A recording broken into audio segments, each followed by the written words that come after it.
Welcome to the deep dive. Today we're jumping into Revelation chapter 12. Right. It's a section just full of some, well, incredibly vivid and frankly much debated imagery. Absolutely. It really throws you in. So our goal here is just to pull out the key insights from this chapter based on the materials we've looked at. Let's get right into the scene it paints for us. And what a scene. Straight away, we get these two, well, amazing signs appearing up in heaven. Okay, what's the first one? First, there's a woman. And she's described with all this cosmic symbolism like clothed with the sun, the moon's under her feet. Oh, yeah, and the crown of 12 stars. Exactly, a crown of 12 stars. Now, how people interpret this woman, well, it varies. Could be Israel, maybe the church, maybe Mary, Right, lots of layers there. But what's crystal clear is her condition. She's pregnant, she's in labor, and crying out in pain, about to give birth. Wow, yeah. That's some powerful imagery. Anticipation, but also suffering tied to this huge birth. Mm-hmm. And right against her, you get the second sign, an enormous red dragon. And the description just screams power, maybe even distorted authority. 7 heads, 10 horns. And 7 crowns on the heads. Right, crowns on the heads. And you immediately see the scale of his power, his tail. It sweeps a third of the stars from the sky, just blows them down to earth. And the stars, often seen as angels, right? Fallen angels. That's a very common view. Yeah. It highlights the dragon's influence reaching, even the heavens. Okay. And his goal is, well, chilling.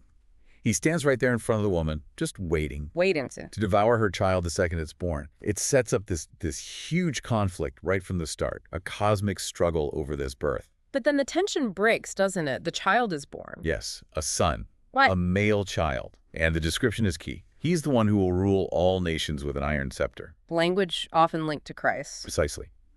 But before the dragon can do anything, the text says the child is snatched up. Snatched up where? Up to God, to his throne, completely safe, out of the dragon's reach. Okay, so the child is safe. What about the woman? She flees, goes into the wilderness to a place God prepared for her, and she's looked after there, kept safe for 12,260 days. A specific number. Yeah, numbers in Revelation often carry symbolic weight. But protecting them doesn't end the fight. It actually seems to escalate things. How so? The scene shifts dramatically. Suddenly we're seeing a war in heaven. A war. Who's fighting? Michael and his angels fighting the dragon and his angels. It's a direct battle for their place, for their standing in heaven. And even though the dragon seemed so powerful before, sweeping down stars, Here, the text is clear. Yeah. He wasn't strong enough. He lost. lost his place in heaven. Completely. Him Yeah. and his angels, they're thrown out. And the text explicitly identifies him here, the dragon, is that ancient serpent, the devil, Satan. The deceiver of the whole world. Exactly. He's hurled down to the earth and his angels with him. So a major victory in heaven. Huge. And it leads to this loud voice proclaiming, salvation and power and the kingdom of God have come. Because the accuser. The one accusing believers day and night. Yes, that accuser has been cast down. And notice how they overcame him. How? The text says, by the blood of the Lamb and by the word of their testimony, and adds, they did not love their lives so much as to shrink from death. That's quite a statement about how victory is achieved. Definitely a key point. It really is. But the dragon being defeated in heaven, it doesn't stop him. Right. He's cast down to earth. Now what? Now he's furious. Knows his time is short, the text says. So he comes down filled with rage and immediately goes after the woman again. The one who fled to the wilderness. That's the one.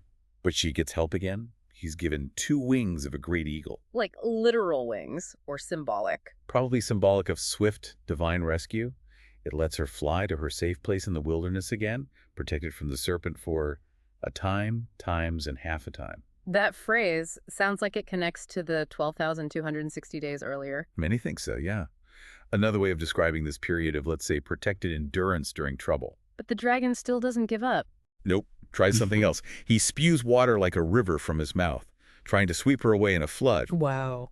But then, get this, the earth itself helps her, opens its mouth, and just swallows the river. Creation intervening. Exactly. So he's totally blocked from getting to the woman directly. So what's his final move in this chapter? He's enraged. The text says he goes off to make war, not against her now, but against the rest of her offspring. And it defines them. Those who obey God's commandments and hold to the testimony of Jesus.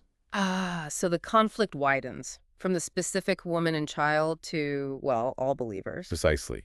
It shows the battle moving from the Messiah and his origins to encompass everyone who follows him. So this chapter really takes us on a journey, doesn't it? This incredible sort of multi-stage cosmic fight. Yeah, from the tension around the birth to that decisive war in heaven. To the dragon being cast down and then his relentless pursuit on Earth. Using all these intense symbols, Mm. the woman, the dragon, the flight, the flood, to show the nature of this ongoing spiritual battle. And it circles back to how victory happens. You mentioned that declaration in heaven. Right, about overcoming by the blood of the Lamb and by the word of their testimony, and crucially, not clinging to life, even facing death. Okay, so thinking about that, that specific way of overcoming described in the text, the blood of the Lamb, their testimony, not shrinking from death. What might that tell you listening now about where real strength lies in this conflict and maybe the attitude needed to face it? Yeah, what does that suggest about the nature of resistance in this kind of spiritual warfare? Something to definitely ponder as you reflect on Revelation 12.